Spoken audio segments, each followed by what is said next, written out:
ನಮಸ್ಕಾರ. ಹಾಡು ಮತ್ತು ಹರಟೆ ಚಾನೆಲ್ಗೆ ನಿಮಗೆ ಮತ್ತೊಮ್ಮೆ ಸ್ವಾಗತ.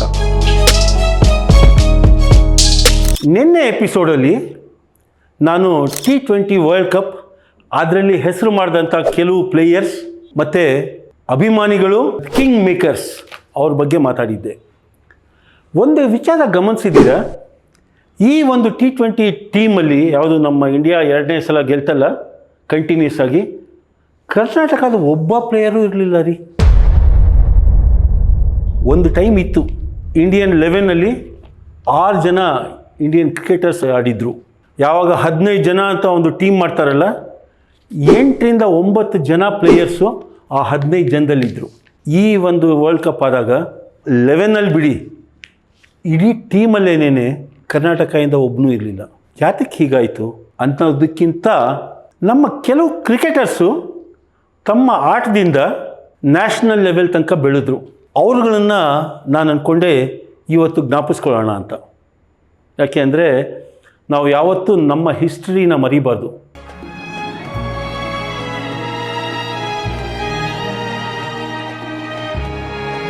ಕರ್ನಾಟಕ ಕ್ರಿಕೆಟ್ ಬಹಳ ಶ್ರೀಮಂತ ಆಗಿತ್ತು.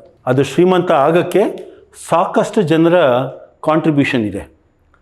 ಅವುಗಳಲ್ಲಿ ಮೆಜಾರಿಟಿ ಆಫ್ ನೇಮ್ಸ್ನ ನಾನು ಬರ್ಕೊಂಡು ಬಂದಿದ್ದೀನಿ ನಿಮ್ಮ ಮುಂದೆ. ಕರ್ನಾಟಕದಿಂದ ನಮ್ಮ ದೇಶಕ್ಕೆ ಆಡಿದಂಥ ಫಸ್ಟ್ ಹೆಸರು ಯಾರಂತ ನಿಮಗೆ ಗೊತ್ತಾ?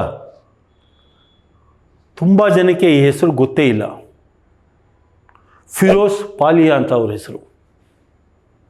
ಮುಂಬೈನಲ್ಲಿ ಹುಟ್ಟಿದವರು, ಕಾರಣಾಂತರದಿಂದ ಮೈಸೂರಿಗೆ ಬಂದರು. ಆಗ ಕರ್ನಾಟಕ ಮೈಸೂರು ಅಂತ ಹೆಸರಲ್ಲಿತ್ತು, ನಿಮಗೆಲ್ಲ ಗೊತ್ತಿರೋ ಹಾಗೆ. ಮೈಸೂರಲ್ಲಿ ಬೆಳೆದ್ರು. First inaugural test of India 1932ನಲ್ಲಿ ಯಾವುದಾಯಿತು, ಲಾರ್ಡ್ಸಲ್ಲಿ ಇಂಡಿಯಾ ವರ್ಸಸ್ ಇಂಗ್ಲೆಂಡ್, ಅದರಲ್ಲಿ ಈ ಮನುಷ್ಯ ಆಡಿದ್ರು.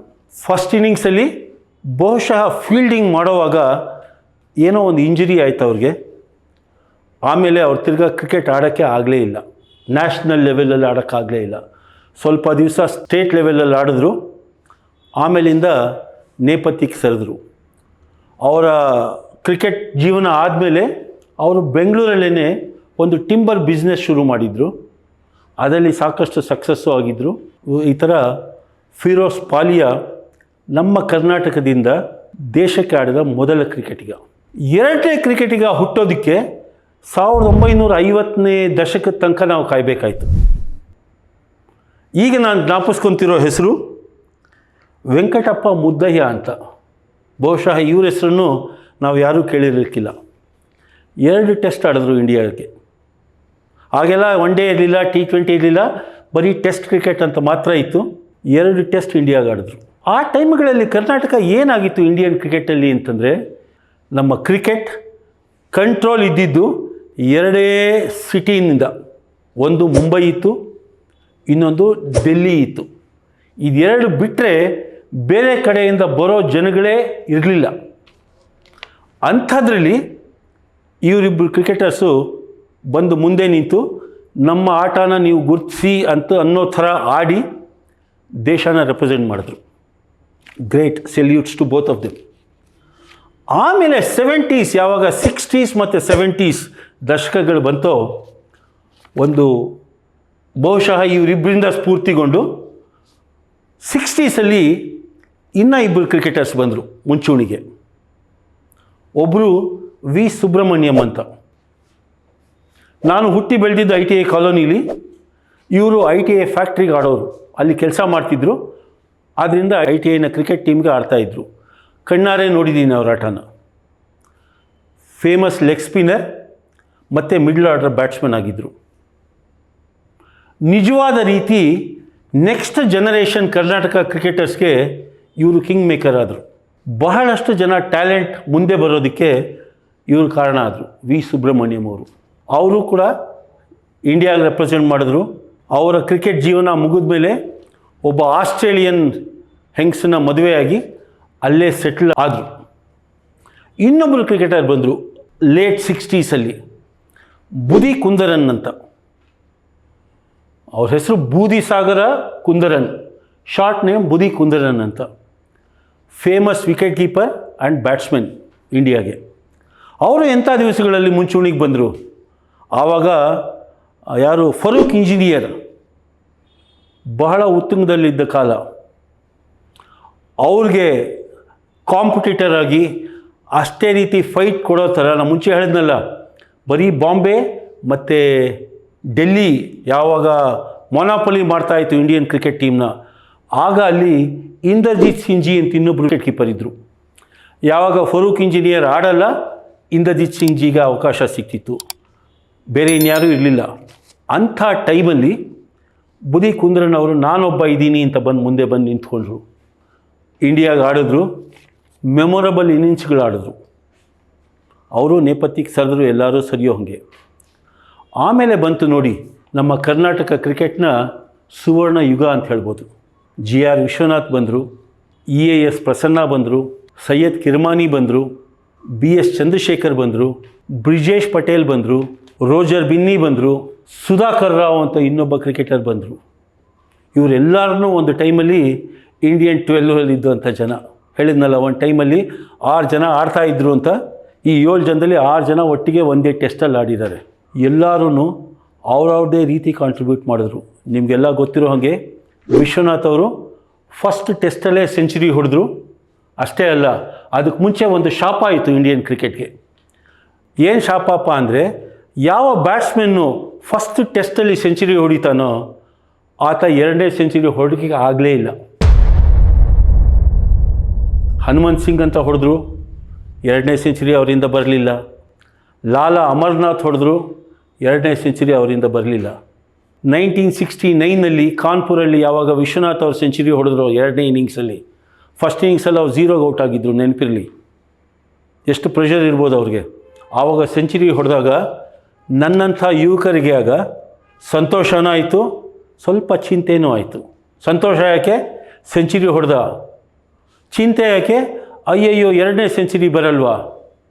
ನಮ್ಮೆಲ್ಲರ ಪುಣ್ಯ ಬರೀ 2ನೇದಲ್ಲ, 3ನೇದು ಹೊಡೆದ್ರು, 4ನೇದು ಹೊಡೆದ್ರು, 5ನೇದು ಹೊಡೆದ್ರು, ಸಾಕಷ್ಟು ಸೆಂಚುರಿಗಳು ಹೊಡೆದ್ರು. ಈಗಲೂ GR ವಿಶ್ವನಾಥ್ ಅಂದರೆ ನಮ್ಮ ಕಣ್ಮುಂದೆ ಬರೋದು. ಧೈರ್ಯವಾಗಿ ಸ್ಕ್ವೇರ್ ಕಟ್ ಮಾಡ್ತಿದ್ದಿದ್ದು, ಲೇಟ್ ಕಟ್ ಮಾಡ್ತಿದ್ದಿದ್ದು, ಲೆಗ್ ಗ್ಲ್ಯಾನ್ಸ್ ಮಾಡ್ತಿದ್ದಿದ್ದು ಕಣ್ಮುಂದೆ ಬಂದು ನಿಲ್ಲುತ್ತೆ.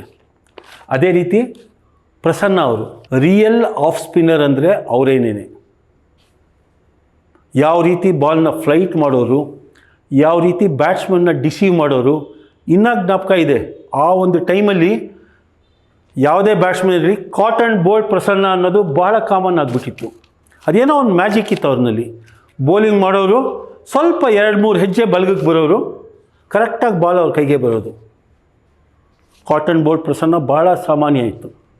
ಅದೇ ರೀತಿ ಚಂದ್ರಶೇಖರ್ ಅವರು ಚಿಕ್ಕ ವಯಸ್ಸಲ್ಲೇ ಪೋಲಿಯೋ ಅಟ್ಯಾಕ್ ಆಗಿತ್ತು ಅವ್ರಿಗೆ, ಕೈ ಸ್ವಾಧೀನ ಇರಲಿಲ್ಲ. ಬಟ್ 252 ವಿಕೆಟ್ ತೆಗೆದ್ರು, ಟೆಸ್ಟ್ ವಿಕೆಟ್ಗಳು. ನಿಮಗೆ ಚಂದ್ರಶೇಖರ್ ಬಗ್ಗೆ ಇನ್ನೊಂದು ಇಂಟ್ರೆಸ್ಟಿಂಗ್ ಇನ್ಫಾರ್ಮೇಷನ್ ಇದೆ. 75ಅಲ್ಲಿ ಇಬ್ಬರು ವೆಸ್ಟ್ ಇಂಡಿಯನ್ ಕ್ರಿಕೆಟರ್ಸ್ ಡೆಬ್ಯೂ ಮಾಡಿದ್ರು. ಅವರು ಇಂಡಿಯಾಗೆ ಟೂರ್ ಮಾಡಿದ್ರಾಗ.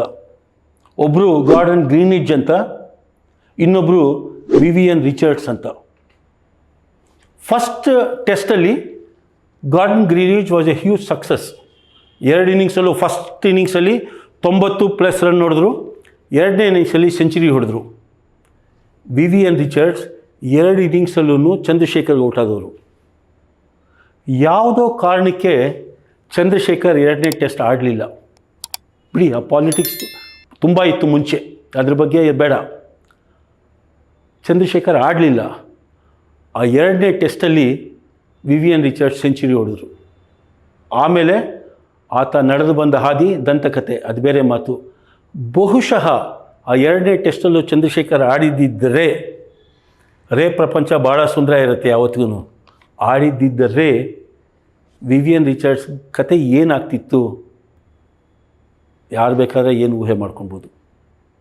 ಈ ರೀತಿ ಇನ್ನೊಂದು ಜನರೇಷನ್ ನಾನು ಹೇಳಿದಷ್ಟು ಜನ ಬಂದರು.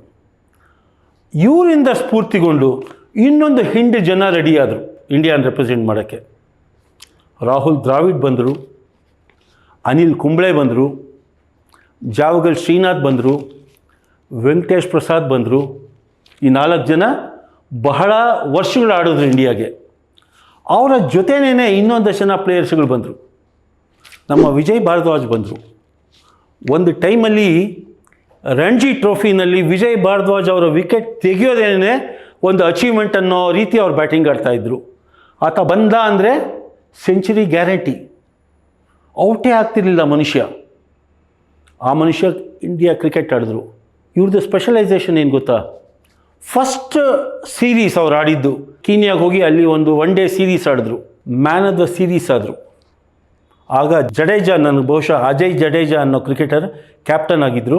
ಅವರ ಕ್ಯಾಪ್ಟನ್ಸಿಲಿ ವಿಜಯ್ ಭಾರದ್ವಾಜ್ ಆಡಿದ್ರು, ಮ್ಯಾನ್ ಆಫ್ ದ ಸೀರೀಸ್ ಆದರು ಫಸ್ಟ್ ಸೀರೀಸಲ್ಲಿ.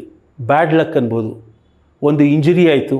ಆ ಇಂಜುರಿ ಒಂದಕ್ಕೆ ಇನ್ನೊಂದಕ್ಕಾಗಿ ಇನ್ನೊಂದು ಮತ್ತೊಂದಾಗಿ ಅವ್ರು ಫುಲ್ ರಿಕವರ್ ಆಗಿ ಬರೋ ಹೊತ್ತಿಗೆ ಅವ್ರ ಜಾಗ ಆಗಾಗಲೇ ನಾವು ತುಂಬಿಟ್ಟಿದ್ದೀವಿ ಅಂತ ಹೇಳೋದಕ್ಕೆ ಇಬ್ಬರು ಕ್ರಿಕೆಟರ್ಸ್ ಇದ್ದರು, ವೀರೇಂದ್ರ ಸೆಹ್ವಾಗ್ ಮತ್ತು ಯುವರಾಜ್ ಸಿಂಗ್. ಅವರಿಬ್ಬರು ಬಂದು ಇವ್ರಿಗೆ ಜಾಗನೇ ಇಲ್ದಂಗೆ ಮಾಡಿ ಅವ್ರ ಇಂಟರ್ನ್ಯಾಷನಲ್ ಕ್ರಿಕೆಟ್ ಕೆರಿಯರ್ನ ಮುಗಿಸ್ಬಿಟ್ರು. But Vijay Bharadwaj fantastic cricketer. ಇವತ್ತು ಅವರು ಕಾಮೆಂಟ್ರಿ ಮಾಡಿಕೊಂಡು ಭಾಳ ಹೆಸರು ಮಾಡ್ತಾಯಿದ್ದಾರೆ, ಭಾಳ ಸಂತೋಷ ಆಗುತ್ತೆ. ಅದೇ ರೀತಿ ಇನ್ನೊಬ್ಬರು ಬಂದರು, ಸುನಿಲ್ ಜೋಶಿ ಅಂತ, ಎಡಗೈ ಸ್ಪಿನ್ನರ್, ಮಾಂತ್ರಿಕ. ಆತ ಕೂಡ ಇಂಡಿಯಾಗಾಡಿ ಬಹಳ ಮ್ಯಾಚ್ಗಳನ್ನು ಇಂಡಿಯಾ ಗೆಲ್ಲಿಸ್ಕೊಟ್ಟಿದ್ದಾರೆ. ಅವರು ಆಮೇಲಿಂದ ಕೋಚ್ ಆಗಿ ಬಹಳ ಕಂಟ್ರೀಸ್ಗೆ ಅವರು ಕೋಚ್ ಮಾಡಿದ್ರು. ಇವತ್ತು ಅವರು ಕೂಡ ವಿಜಯ್ ಭಾರದ್ವಾಜ್ ಥರ ಅದೇ ಒಂದು ಟೀಮಲ್ಲಿ, ಐ ಥಿಂಕ್ ಡ್ರೆಸ್ಸಿಂಗ್ ರೂಮ್ ಅಂತೇನೋ ಒಂದು ಶೋ ಅಂತೇನೋ ಒಂದು ಅವ್ರದ್ದೊಂದು ಟೀಮ್ ಇದೆ, ಅದರಲ್ಲಿ ಅವರು ಕೂಡ ಕಾಮೆಂಟ್ರಿ ಮಾಡ್ತಾರೆ. ಅದೇ ರೀತಿ ಬಂದು ಆ ಟೈಮಲ್ಲೇ ಬಂದವರು, ಬೆಳಕಿಗೆ ಬಂದವರು. ಸ್ವಲ್ಪ ಮುಂಚೆ ಸದಾನಂದ್ ವಿಶ್ವನಾಥ್ ಅಂತ ಇನ್ನೊಬ್ಬರು ವಿಕೆಟ್ ಕೀಪರ್ ಇದ್ದರು. ಸ್ವಲ್ಪ ನಾವು ಫ್ಲ್ಯಾಶ್ ಬ್ಯಾಕ್ ಹೋಗಿ 83 ವರ್ಲ್ಡ್ ಕಪ್ ಗೆದ್ದ ಮೇಲೆ 84 ಒಂದು ಬೆನ್ಸನ್ ಆ್ಯಂಡ್ ಹೆಡ್ಜಸ್ ಟೂರ್ನಮೆಂಟ್ ಅಂತ ಆಯಿತು ಆಸ್ಟ್ರೇಲಿಯಾಲಿ. ಅದು ಇನ್ನೊಂದು ರೀತಿ ವರ್ಲ್ಡ್ ಕಪ್ ಏನಿದೆ. ಯಾವಾಗ 83 white ball red ball cricket white dress ಹಾಕ್ಕೊಂಡು ಮಾಡಿದ್ರು, 84 ಈ Benson and Hedges series coloured clothing ಮತ್ತು ವೈಟ್ ಬಾಲ್ ಅಂತ ಆವಾಗ ಬಂತು. ಆಗ ಇಂಡಿಯನ್ ವಿಕೆಟ್ ಕೀಪರ್ ಆಗಿದ್ದವರು ಈ ಸದಾನಂದ್ ವಿಶ್ವನಾಥ್ ಅವರು. ಆಗ ಅವ್ರು ವಿಕೆಟ್ ಹಿಂದೆ ಮಾಡಿದ ಮಾಂತ್ರಿಕತೆ ಇಂಡಿಯಾ ಆ ಟೂರ್ನಮೆಂಟ್ ಗೆಲ್ಲೋದಕ್ಕೆ ಕೂಡ ಮುಖ್ಯ ಕಾರಣ ಆಯಿತು. ಅದೇ ಟೂರ್ನಮೆಂಟಲ್ಲೇ ರವಿಶಾಸ್ತ್ರಿಗೆ ಆಡಿ ಕಾರ್ ಬಂದಿದ್ದು, ನೀವೆಲ್ಲ ನೋಡಿರ್ಬೋದು T ವಿನಲ್ಲಿ. Audi car winner Ravi Shastri ಅವರು. ಅದೇ ರೀತಿ ನಾನು ಸೆಕೆಂಡ್ ಜನರೇಷನ್ ಈಗ ಹೇಳಿದ್ನಲ್ಲ, ರಾಹುಲ್ ದ್ರಾವಿಡ್ ಅವ್ರ ಹೆಸರು. ಆ ಟೈಮಲ್ಲೇ ಬಂದವರು ರಾಬಿನ್ ಉತ್ತಪ್ಪ ಅವರು, ಇನ್ನೊಬ್ಬರು ಬಹಳ ಹೆಸರು ಮಾಡಿದ್ರು. ಆ್ಯಂಡ್ ಡೇರಿಂಗ್ ಓಪನಿಂಗ್ ಬ್ಯಾಟ್ಸ್ಮನ್ಗಳಲ್ಲಿ ಒಬ್ಬರು ಅಂತ ಹೆಸರು ಮಾಡಿದವರು. ಅದೇ ರೀತಿ ರಘುರಾಮ್ ಭಟ್ ಅಂತ ಇನ್ನೊಬ್ಬರು ಸ್ಪಿನ್ನರ್ ಇದ್ದರು ಕರ್ನಾಟಕದಲ್ಲಿ. ಒಂದು ಟೆಸ್ಟ್ ಆಡಿದ್ರು, ಅವ್ರಿಗೂ ಒಂಥರ ಬ್ಯಾಡ್ ಲಕ್ಕು. ಅದೇನೋ ಅವ್ರಿಗೆ ಶೋಲ್ಡರ್ ಇಂಜುರಿ ಆಗೋಯ್ತು. ಆ ಶೋಲ್ಡರ್ ಇಂಜುರಿಯಿಂದ ಅವ್ರು ಬರೋ ಹೊತ್ತಿಗೆ ಮಣೀಂದರ್ ಸಿಂಗ್ ಅವರು ಗಟ್ಟಿಯಾಗಿ ಕೂತ್ಬಿಟ್ಟಿದ್ರು ಇಂಡಿಯನ್ ಕ್ರಿಕೆಟ್ ಟೀಮಲ್ಲಿ, ಚಾನ್ಸೇ ಸಿಗಲಿಲ್ಲ. ಅದೇ ರೀತಿ ನಮ್ಮ ಸುಜಿತ್ ಸೋಮಸುಂದರ್ ಆಗಿರ್ಬೋದು, ದೊಡ್ಡ ಗಣೇಶ್ ಆಗಿರ್ಬೋದು, ಡೇವಿಡ್ ಜಾನ್ಸನ್ ಆಗಿರ್ಬೋದು, ಬಹಳಷ್ಟು ಕ್ರಿಕೆಟರ್ಸ್ ಬಂದರು ನೆಕ್ಸ್ಟ್ ಜನ್ರೇಷನ್ ಅಂತ. ಫಸ್ಟ್ ಜನ್ರೇಷನಲ್ಲಿ ವಿಶ್ವನಾಥ್ ಅವರು, ಪ್ರಸನ್ನ ಅವರು ತೊಗೊಂಡ್ರೆ, ನೆಕ್ಸ್ಟ್ ಜನರೇಷನ್ ಆಫ್ ಕ್ರಿಕೆಟರ್ಸ್.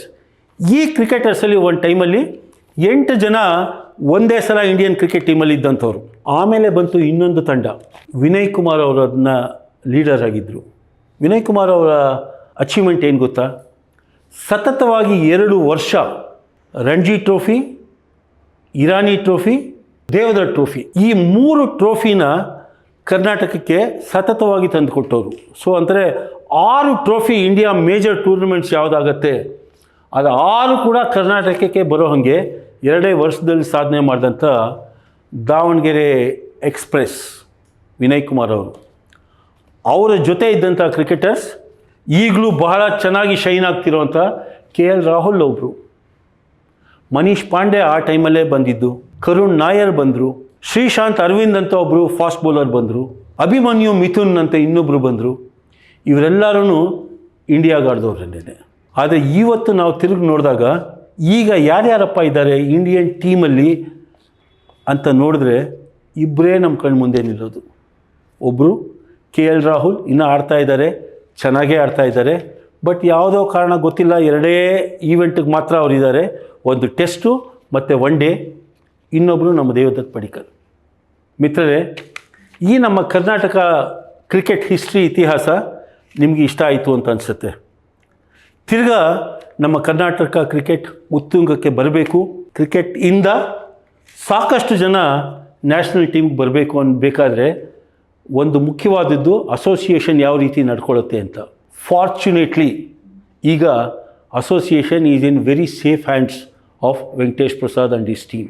ಮುಂದೆ ಬರೋ ದಿವಸಗಳಲ್ಲಿ ಜಾಸ್ತಿ ಜನ ಕರ್ನಾಟಕ ಕ್ರಿಕೆಟರ್ಸ್ ಮುಂದೆ ಬರಲಿ, ನಮ್ಮ ದೇಶಕ್ಕಾಡಲಿ, ದೇಶಕ್ಕೆ ತಮ್ಮದೇ ಆದ ಕೊಡುಗೆ ಕೊಡಲಿ, ನಾವು ಅವರ ಅಭಿಮಾನಿಗಳಾಗೋದಕ್ಕೆ ಅವಕಾಶ ಕೊಡಲಿ ಅಂತ ಕೇಳ್ಕೊತ ಇನ್ನೊಂದು ಮುಖ್ಯ ಮರ್ತುಬಿಟ್ಟಿದ್ದೆ.